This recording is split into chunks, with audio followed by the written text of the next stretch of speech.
Bismillah, salam alaikum wa rahmatullahi wa barakatuh. Bonjour tout le monde. Dans cette dernière vidéo, Inch'Allah, on va parler du deuxième volet de l'immunité spécifique. On a vu dans la vidéo précédente, on a vu l'immunité qui est spécifique à médiation humorale, c'est-à-dire qui fait appel à l'intervention des lymphocytes B et la production des anticorps. Maintenant, on va parler de l'intervention des lymphocytes T, cette fois-ci. C'est une réponse immunitaire spécifique aussi, mais à médiation cellulaire.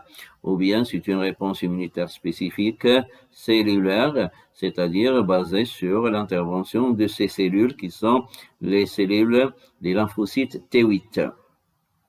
Pour débuter, on va commencer par cette série d'expériences. Ici, on a l'expérience 1, voilà la souris A, et injection de bacille de Koch. Le bacille de Koch, il produit, c'est un microbe pathogène, il produit l'inflammation pulmonaire ou bien la pneumonie. Le résultat, c'est que la souris A meurt. Comment on va expliquer la mort de cette souris?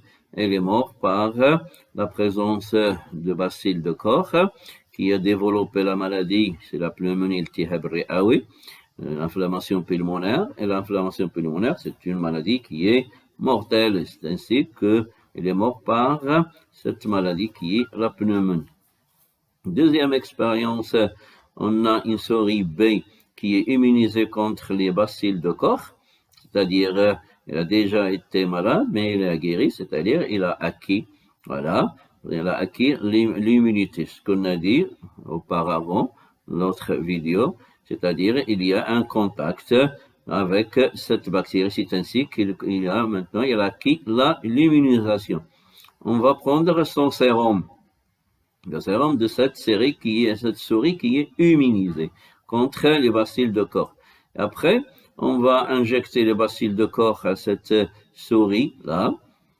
Et après, on a la souris B qui est morte. Voilà B, la souris qui est morte. Comment elle est morte? Elle est morte de la même façon que la souris A. Il a développé la maladie qui est la pneumonie, et c'est ainsi qu'il est mort. Sauf que cette souris, elle a bénéficié d'un sérum d'une souris qui est immunisée. C'est pas la souris B, non? Voilà, c'est la souris B qui est immunisée. On va l'appeler, c'est la souris C. Voilà, la souris C qui est morte. Mais B, elle est toujours vivante, elle est immunisée. Comment cette souris bénéficie du sérum, mais ce sérum n'a aucun rôle contre le bacille de Koch. Le sérum, si on parle des sérums, on parle toujours de la présence d'anticorps. C'est dans le sérum, dans le plasma, où il y a les anticorps. Cela veut dire quoi? S'il y avait des anticorps dans cette souris, dans le corps de la souris, si cette souris a produit des anticorps contre le bacille de Koch, ces anticorps doivent être dans ce sérum. Et ces anticorps vont sauver la souris C. Mais c'est pas le cas. Cela veut dire quoi? Cela veut dire qu'il n'y a pas d'anticorps. Il n'y a pas d'anticorps et cette souris meurt seulement par la pneumonie. Mais la question qui se pose, c'est cette souris B qui est immunisée contre le bacille de Koch, comment elle a été immunisée? Quelle est la façon quelle est l'immunité qui possède cette souris B? La troisième expérience est qu'on va de cette souris qui est B, qui est immunisée contre immunisée contre le bacille de Koch, on va prendre les lymphocytes, et quels lymphocytes? Ce sont les lymphocytes T8. Ce sont les lymphocytes T8. Ces lymphocytes T8 ont été injectés à une souris qui est la souris D. Et après, on a injecté le même antigène. Le même antigène, c'est toujours le bacille de Koch. Et après, le résultat était bon, c'est que la souris D reste en vie.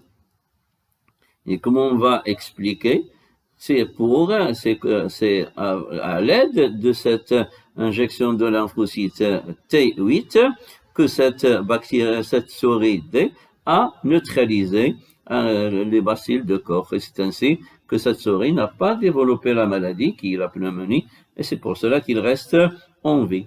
Cela veut dire quoi? Cela veut dire que si B, la souris est immunisée contre le bacille de Koch, c'est avec l'intervention des lymphocytes T8 et non pas avec l'intervention de lymphocytes B. C'est pour cela que j'ai dit, dans cette sérum, il n'y a pas d'anticorps contre les bacilles de Koch produites par la souris B. Mais elle est immunisée d'une autre façon, c'est avec l'intervention des lymphocytes T8. Ce sont des cellules, et c'est ainsi qu'on parle d'une immunisation spécifique à médiation cellulaire ou bien cellulaire. Et ces lymphocytes T on les appelle les lymphocytes cytotoxiques, c'est-à-dire ils produisent une matière qui est toxique, qui détruisent les microbes en général, les antigènes en général. Comment ils vont détruire? Ici, il y a une belle photo ici. C'est une photo au microscope électronique. On voit ici un macrophage et ici un lymphocyte T. C'est-à-dire, ici, c'est la coopération entre les cellules immunitaires. Cela veut dire quoi? Que la macrophage, ici, un macrophage, c'est une mononucléaire, il fait passer l'information au lymphocyte T.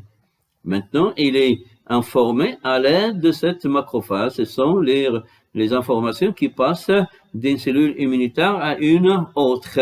Mais pour qu'ils réagissent, c'est-à-dire il y a activation qui est directe. Comment ils vont agir? Voilà le deuxième document, c'est la destruction des cellules infectées. Voilà les lymphocytes T8 ou bien T. C'est-à-dire cytotoxique. Voilà une cellule infectée à détruire. Par exemple, une cellule où il y a multiplication d'un virus à l'intérieur, ou bien un microbe à l'intérieur, ou bien une cellule cancéreuse, etc. C'est une cellule à détruire. Quand il y a, première chose, c'est le contact. C'est le contact. Cela veut dire quoi? Qu'il y a un contact entre les deux cellules. Et après, la cellule T8, ou bien TC, produit une matière qui va détruire toute la cellule. Et c'est ainsi qu'on voit le résultat. Cette cellule, elle est perforée et le sang continu maintenant, il est hors de la cellule. Cette cellule est détruite. Cette matière qui est cytotoxique, on l'appelle la perforine. La perforine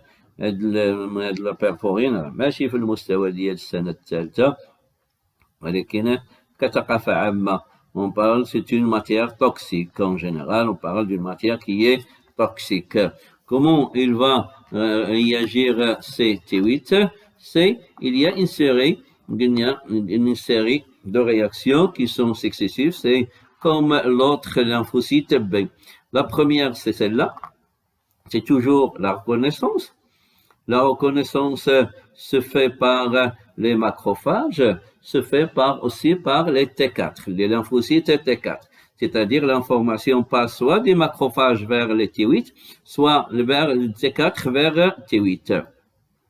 Et c'est ainsi, il y en a de CTC ou bien T8, on reconnaît, une reconnaissance, il reconnaît l'antigène, et après, c'est une activation. L'activation, qu'est-ce qu'il va donner? C'est la phase d'activation. Il y a multiplication des lymphocytes et leur différenciation. Cela veut dire quoi? Multiplication et séparation en deux groupes. ولكن il y a deux groupes. Ces lymphocytes qui vont agir, ce sont le premier groupe. L'autre qui ne vont pas agir, c'est-à-dire ils vont former quoi? La mémoire. C'est comme les lymphocytes B. ces lymphocytes activés vont entrer dans la phase effectrice, c'est-à-dire en action, et ils vont détruire quoi? Les cellules infectées, les cellules cibles à détruire. C'est destruction de la cellule infectée par les lymphocytes TC, et c'est ainsi on va éliminer cet antigène. Voilà, c'est des étapes à retenir aussi. On va parler après la reconnaissance de T8, reconnaissance de l'antigène. Il y a une activation, il y a multiplication et différenciation. Multiplication et différenciation. Et après, il y a action de ces lymphocytes, c'est-à-dire la destruction des antigènes, des cellules à détruire. C'est-à-dire, il y a une lutte cellulaire, une cellule contre une autre. Cette cellule qui est T8 produit cette matière toxique qui va être déversée à l'intérieur et c'est ainsi que cette cellule va être détruite. Et on parle maintenant d'une réponse immunitaire spécifique cellulaire ou bien médiation cellulaire. Réponse immunitaire cellulaire ou bien médiation cellulaire, caractérisée par une succession d'événements aboutissant à la destruction de la cellule cible. Pour cette réaction, c'est-à-dire l'intervention de T8, c'est toujours, ça possède les mêmes caractéristiques qu'on a vues pour les lymphocytes B. C'est-à-dire, il est aussi une réaction qui est forte lors du deuxième contact et aussi il est rapide. Et aussi il est acquis. C'est-à-dire cette immunisation n'est pas naturelle, elle est acquise par le contact d'un antigène. C'est pour cela qu'on va acquérir cette immunité. Et la réaction lors du deuxième ou bien le troisième ou bien le quatrième contact sera toujours plus forte et plus rapide. Pourquoi? Parce que le système immunitaire possède une mémoire. Je répète, pour les lymphocytes B, la mémoire, ce sont les lymphocytes B après la phase de la différenciation qui n'ont pas sécrété les anticorps. Ceux qui ont sécrété les anticorps, les plasmocytes. C'est la même chose, c'est que les lymphocytes T8 aussi, il y a une phase de différenciation, voilà, c'est-à-dire il y a une partie de ces lymphocytes T8 qui restent et ne vont pas intervenir contre la cellule cible. Ces cellules, c'est celles qui vont former la mémoire. Et le prochain contact, c'est ces cellules-là qui vont intervenir. Et c'est normal, ils sont aussi en grand nombre. Et après l'activation, il y a une multiplication. C'est pour cela que leur nombre va être plus grand. Et c'est ainsi que leur réaction au deuxième contact aussi va être plus forte et plus rapide. Cela veut dire quoi? Que le temps nécessaire pour que ces lymphocytes, lors du deuxième contact, ou bien le troisième, ou bien le quatrième contact, sera toujours plus rapide que la précédente.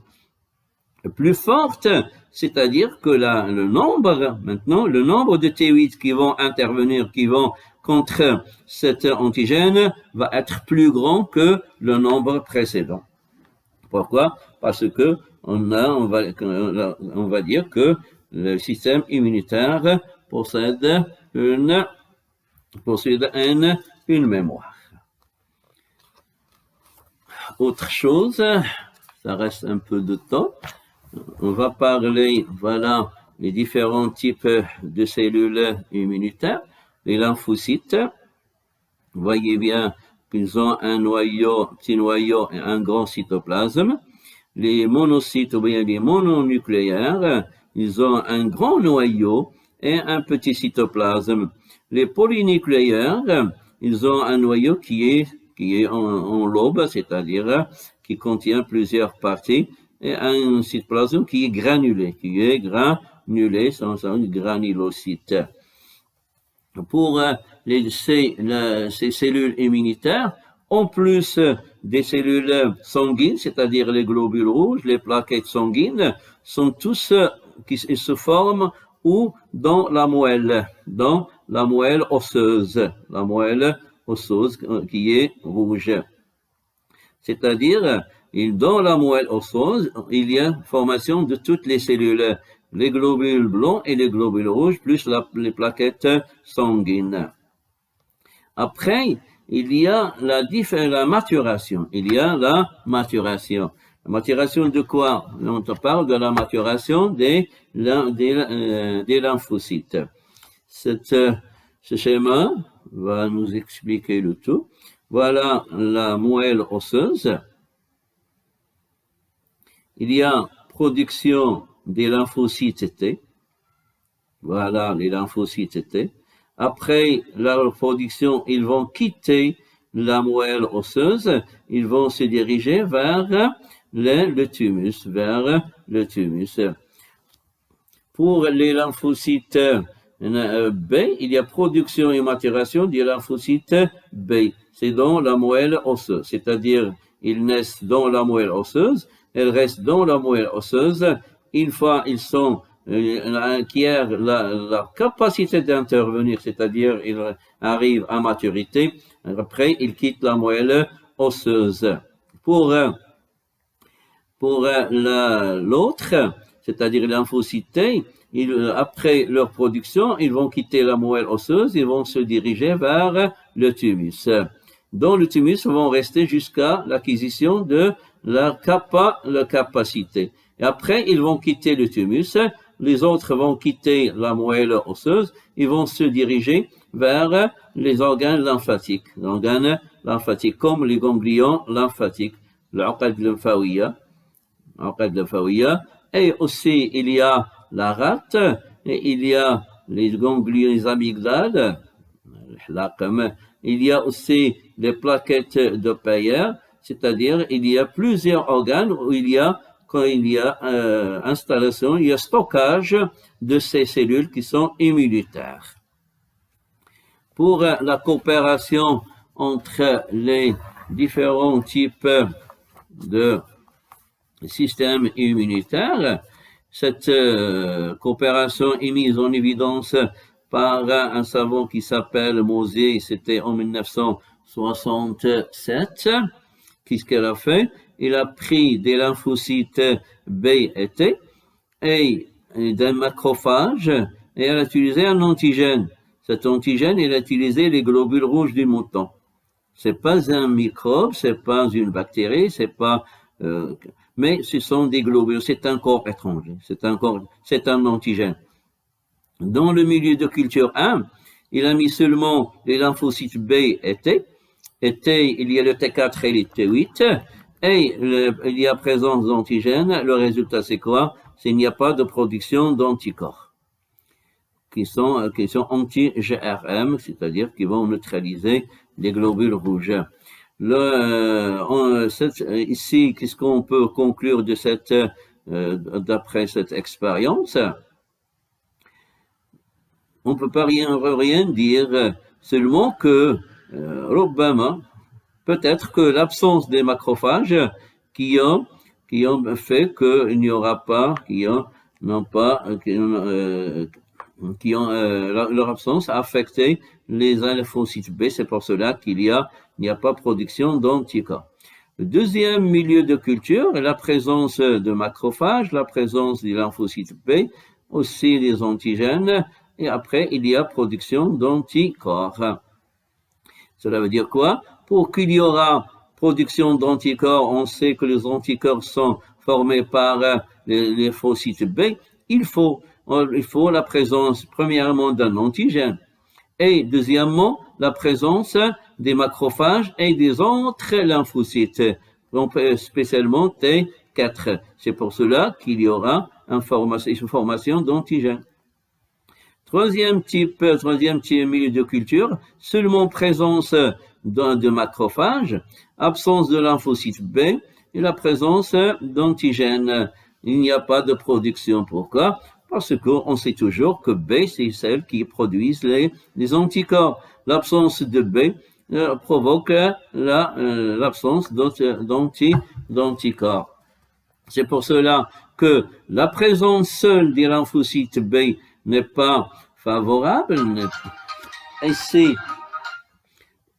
et la présence seule des macrophages aussi n'est pas bénéfique, seulement la présence de tout le système immunitaire, les macrophages et les lymphocytes B et T. Et c'est ainsi qu'il y a cette coopération entre les différents types du système immunitaire. Dans ce schéma-là, qu'est-ce qu'on voit? On voit ici un macrophage qui reçoit, voilà, reconnaissance. Pourquoi? Parce que c'est un macrophage, c'est l'immunité naturelle, il est non spécifique, il est capable de reconnaître un grand nombre d'antigènes. Après, l'information va passer au lymphocyte T4. Voilà, maintenant l'information passe du macrophage au lymphocyte T4. Et après, les T4 qui vont activer